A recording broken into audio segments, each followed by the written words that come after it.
মেঘালয়ের সোনাপুর এলাকায় একটি এলপিজি ট্যাঙ্কার দুর্ঘটনাকে কেন্দ্র করে কিছু সময়ের জন্য চাঞ্চল্যকর পরিস্থিতির সৃষ্টি হয়। প্রাপ্ত তথ্য অনুযায়ী ট্যাঙ্কারটি নিয়ন্ত্রণ হারিয়ে রাস্তার পাশে দুর্ঘটনার কবলে পড়ে।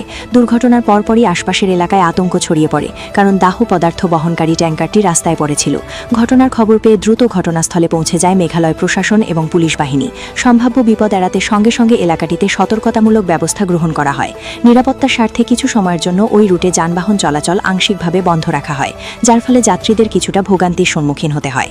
তবে প্রশাসনের দ্রুত ও কার্যকর পদক্ষেপের ফলে পরিস্থিতি দ্রুত নিয়ন্ত্রণে আসে। ট্যাঙ্কারটি নিরাপদে সরিয়ে নেওয়া হয় এবং কোনো বড় ধরনের দুর্ঘটনা ঘটেনি বলে জানা গেছে। এরপর ধীরে ধীরে স্বাভাবিক করা হয় যানবাহন চলাচল।